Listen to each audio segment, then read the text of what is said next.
has leapfrogged Delhi and made it to the top 10 list, albeit in an infamous way. Now, but this is something the Delhi Chief Minister is happy about. Mumbai has been ranked the world's second most polluted city, and that Delhi is not in the list of the top 10. And just to be clear, the ranking is in terms of the Global Air Quality Index between January 29 and February 8. Now, the data was sourced by a Switzerland-based IQ Air that relies on data shared by data from the Central Pollution Control Board. Now, based on the data shared by the IQ Air, Mumbai had an AQI of 163, and it was also the third unhealthiest city on the planet. It even overtook Delhi again on February 13. With rampant construction and increasing vehicles on streets, the pollution in Mumbai has been a growing cause of concern. A 2020 research by IIT-B revealed that 71% of the particulate matter load in Mumbai's air was due to road and construction dust. The rest of it was due to factories, power plants. The work that we are doing on infrastructure improvement, and while that is necessary, I think the speed of execution is what needs to be questioned. The amount of time that we are spending to get even a flyover constructed or opened, like the one right here behind us, has taken close to 10 years. I think if we speed up that helps to reduce pollution, and hopefully with the metro coming up and that too is delayed so much, we should kind of work on reducing the pollution levels. I think you have to hit it at the source. I think putting those air purifiers is a reactive measure. You have to be proactive and hit the pollution at the source, which exactly, as my friend mentioned, complete projects on time. Don't let, after the project completion, don't let the debris and all just run around, and look at targeting the source. It has to get taken care of, and along with that also, there are lots of accidents happening over here, right? So if you can see the latest, 2 minutes back there's an accident which has happened, so it should be taken care. Unfortunate piece of news for Mumbai, and it projects the sad state of infrastructure in the city of Mumbai. Now, Mumbai has come on the second place in the whole world when it comes to pollution. So yes, you heard that right. No Delhi, no Bangalore, but it's Mumbai in the whole world to be the second most polluted city in the whole world. Currently where we are showing you the visuals of all construction. Now you talk about Mumbai, in every nook and cranny, all you will find is some or the other infrastructure and construction work going on. However, when we speak to citizens, they do understand that how development is necessary for the city, but not at the cost of their own lives and the livelihood what they are getting through. Now, this is important to see that while Lahore stands at #1 position, being the most polluted city in the world, Mumbai stands on second and Kabul on third. With this, citizens also stress on the point that they are taxpayers, but the government should expedite when it comes to infrastructure work, and it shouldn't be delayed for years, where we see a lot of debris and the construction work which is going on since ages, and which results in poor air quality index. And this, the report which says from the Swiss Air Tracking Index that Mumbai is on the second place when it comes to the most polluted city in the world. All right, and going straight across to my colleagues Shweta and Ishika, who are joining us here on the broadcast for more on this. Let me go across to Shweta first, who's joining us from Mumbai. Shweta, earlier there was so much talk about pollution in Delhi, but what we are now, of course, picking up is that Mumbai has surpassed Delhi levels. And give us a ground update. Well, unfortunately, yes. In fact, the latest survey which was done by the Swiss Air Index tracking system, it has shown that on 2nd of February, Mumbai stood on second position, being the most polluted city in the world.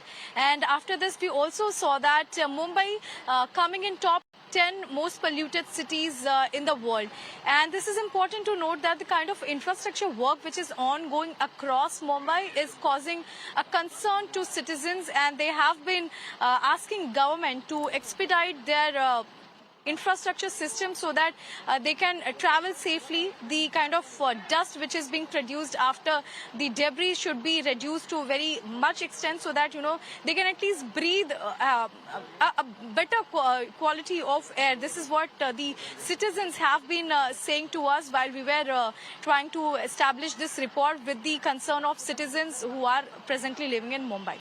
With this, it has been also been seen that when we talk about Maharashtra Control Board, in fact, they are also, every now and then we do find that Mumbai's BKC area, where we are present, is on top. It is hitting the list always with the average. If we just speak about the BKC area, that hits more than 250 PM. That's the particle matter in the air is too high, which is considered to be into very poor category.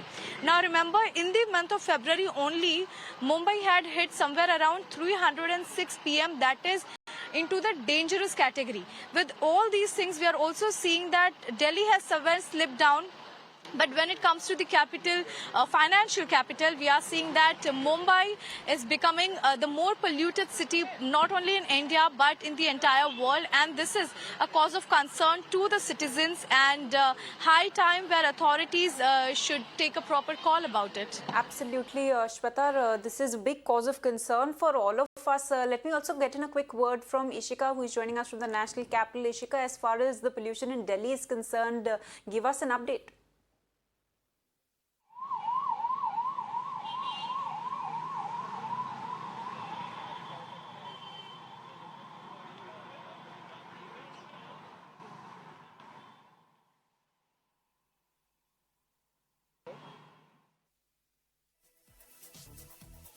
What we are seeing is that the Chief Minister of Delhi, Arvind Kejriwal, has now tweeted about this and has now, in fact, lauded the efforts of the people of Delhi, saying now, after a long time that we are witnessing that Delhi has not come in the top 10 most polluted cities in the world. Now, he has also said, now that the next target should be to come and to be counted as among, the top 10 cleanest cities in the world. Now, apart from that, if we talk about the air quality index, if we talk about the current air quality index here in the national capital is around 225. That means in the poor category. So definitely, what we have been witnessing for the past few days is that, the air quality has been fluctuating between very poor category to poor category.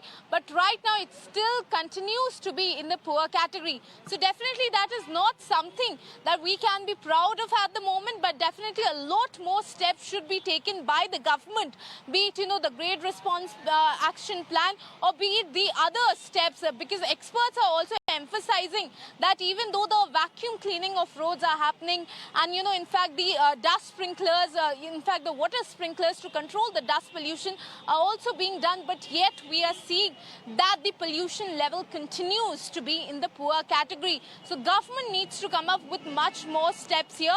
We'll like to go to, in fact, we'll try to get some people also here and try to talk to them on the very front, because people have also been saying, for the past few days that, that we are seeing that graded response action plan ban that has been put, as soon as, it starts fluctuating, the government decides to, in fact, revoke the ban. And that is what the people, in fact, here are also continuing to say, that government needs to, direct a concrete plan so that this pollution level can now come to the moderate level.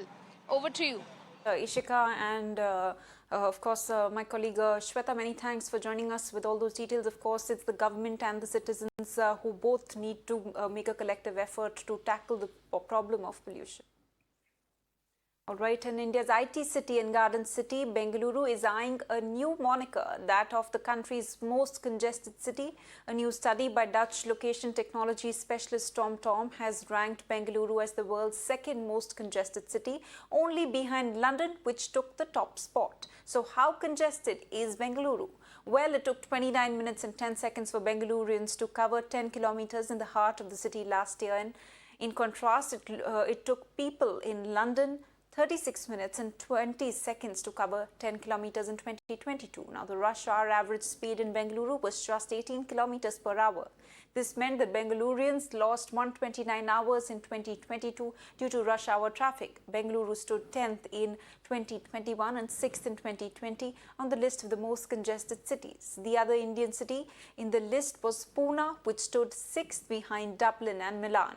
Notably, Delhi and Mumbai, which are perceived to be equally clogged, stood at 34th and 47th spot. We got used to it, like the potholes in the city kind of the way, but it's of course better if we can, have better system, flyovers and freeways so that we can go to work comfortably. See, most of the people in Bangalore, they spend 1.5 hours on the road. So we could spend quality time with people or doing something, better.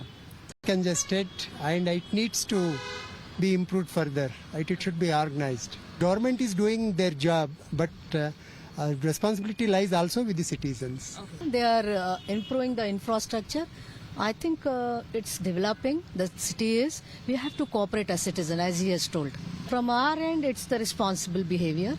We need to be more conscious about it. That the growing city will have this type of problems. We have to cooperate. As per my thing, we spend a lot of time in this traffic junction and all. All this, whatever the signals and the over vehicle, per house there will be minimum of 4 to 5 minimum cars will be there. It's too much where we can't bear with the Bangalore traffic. This is the only negative what we are facing, and it has to be solved as soon as possible. As per a report published by TomTom, which is in fact a Dutch company that publishes this report on traffic indexes every year, Bengaluru has ranked as the second most traffic congested city in the world after London. In the year 2020 and 21, Bengaluru had ranked at 6th and 10th respectively. And this year, it's ranking at the second position. This brings us to the question of where as a city are we faltering? Now, of course, while the convenient thing would be to blame the officials and say that not enough is being done for traffic management, a question that we all need to ask ourselves is, what as citizens are we doing to ease the traffic congestion on the road? Yes, while experts have suggested that the traffic in Bengaluru, in fact, requires long-term scientific planning rather than short-term mobility measures, that is something that's a process, that's obviously going to come over time. Now, a question, of course, that we're going to raise today is whether public transport and whether each of us trying to shift to public transport, of course, is a possible solution. Because while there are several hopes that are pinned on the government this year, considering that it's also an election year, and people are demanding basic rights, such as good roads at least, to start with easing this traffic, there are several efforts that are on by the traffic department at this point in time to help ease the traffic. We'll really have to wait and see as to how things pan out on the road in the coming days. But of course, this really goes on to raise an alarm for us as citizens and even for those officials, in fact, who are working on mobility measures. And we'll really have to hope that things get better in the coming days. In Bengaluru with video journalist Sunil, this is Neha Hebale for Mirror Now.